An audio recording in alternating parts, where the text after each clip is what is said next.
آج تک صرف 2 بندے ملے ہیں جن سے مل کر حقیقتاً خوشی ہوئی۔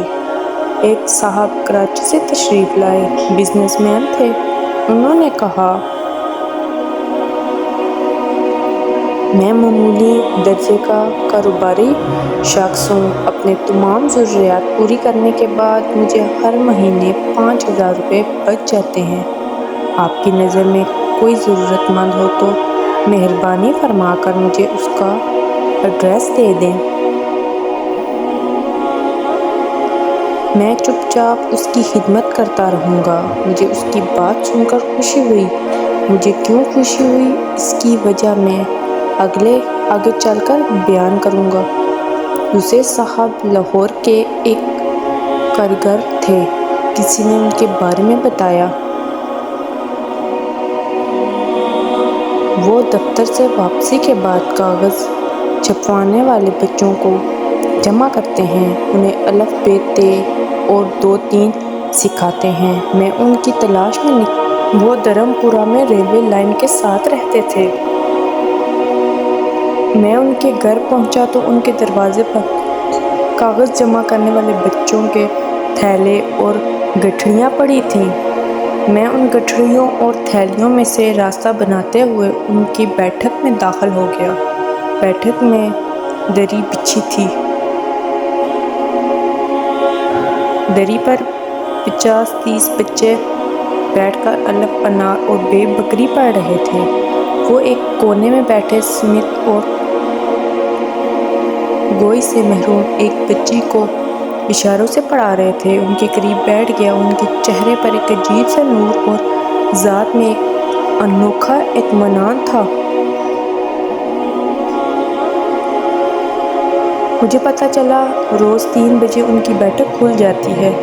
بچے آنا شروع ہو جاتے ہیں۔ بچے سب سے پہلے غسل خانے میں جاتے ہیں، وضو کرتے ہیں، ظہر کی نماز پڑھتے ہیں، گھر میں جو کچھ پکا ہوتا ہے وہ کھاتے ہیں، 1 گھنٹہ پڑھتے ہیں۔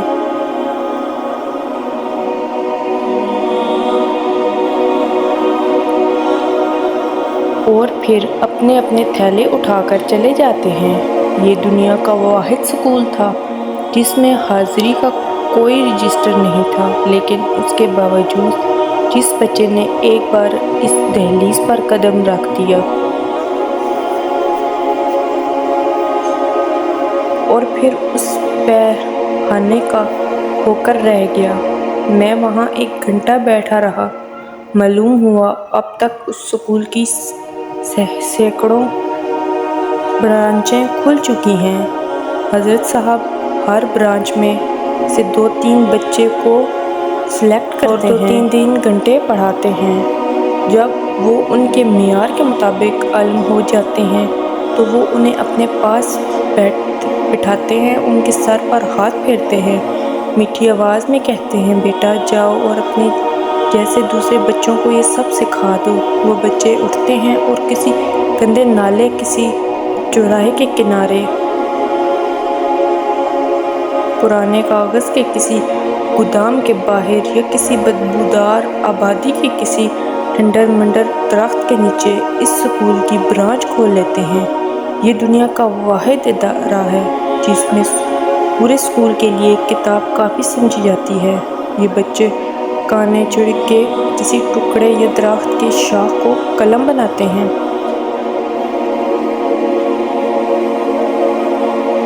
اور زمین کو سلیٹ، اور پھر یہی سلیٹ اور قلم انہیں روشن کی نہ ختم ہونے والی وادی میں لے جاتی ہے۔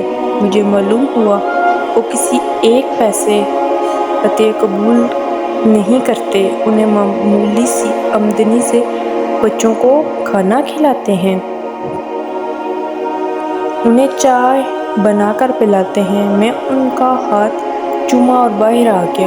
مجھے ان سے مل کے بے حد انتہائی خوشی ہوئی۔ کیوں خوشی ہوئی، میں اب اس کی وجہ آپ کو بتانا چاہتی ہوں۔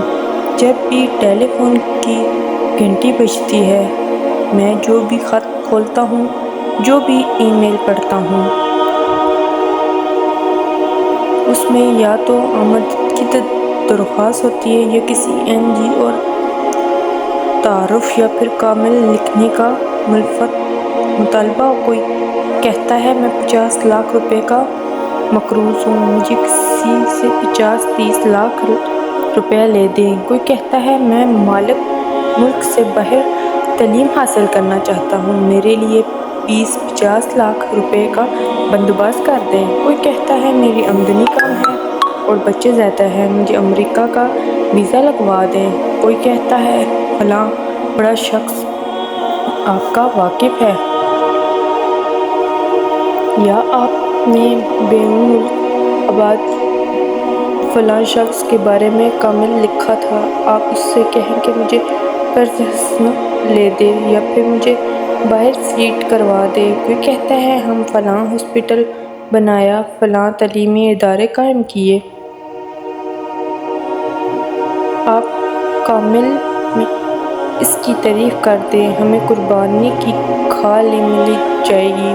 اہل خیر ہمارے مدد فرما دیں گے اور یوں ہمارے پھل پھول جائیں گے وغیرہ وغیرہ. یہ سلسلہ جب دنوں سے مہینوں اور مہینوں سے برسوں تک پھیلتا ہے تو انسانی صبر جواب دے جاتا ہے اور اس وقت شدید خواہش پیدا ہوتی ہے اس ہجوم میں کوئی نہ کوئی ایسی آواز ہو جو قریب آ کر کہے کہ میں آمد لینے نہیں آمد دینے آیا ہوں.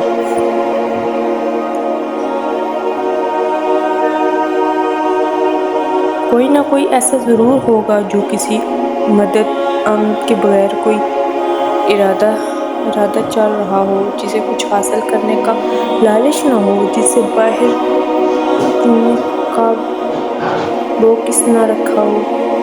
رات کو سونے لگے تو بیوی اپنے شوہر کے لیے سورۃ کہف کی آیت نمبر 11 کا ورد کر لیا کرے. انشاءاللہ میاں بیوی دونوں کے درمیان محبت قائم ہوگی اور گھر سے ہر قسم کی مصیبت دور ہو جائے گی. اللہ پاک آپ کی مصیبتوں سے حفاظت فرمائے، آمین.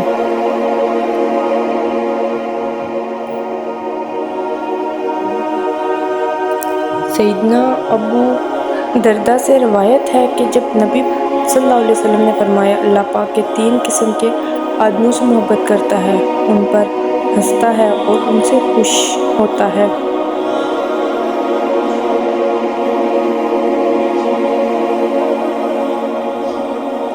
نمبر 1 وہ آدمی کہ جس کی جماعت فراد ہو گئی لیکن وہ ان کے بعد اللہ کے لیے لڑتا رہا، قتل ہو گیا. یا اللہ پاک اس کی مدد اور اس کفایت کی. اللہ پاک ایسے آدمی کے بارے میں کہتا ہے میرے بندے کی طرف دیکھو، وہ اپنے آپ سے کیسے صبر کروا رہا ہے.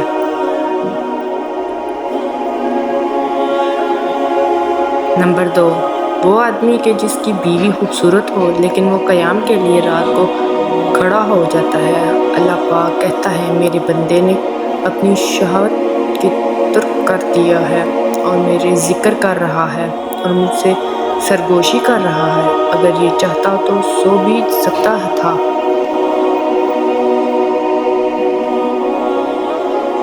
نمبر 3 اور وہ آدمی جو قافلے سمیت سفر پر ہو اور رات کو کچھ حصے جاگے اور چلنے کی وجہ سے چور ہو گئے ہو اور بآخر سو گئے ہو، لیکن وہ خوشی ناخوشی سے سحری کے وقت اٹھ کھڑے ہو، وہ نماز پڑھنا شروع کر دے.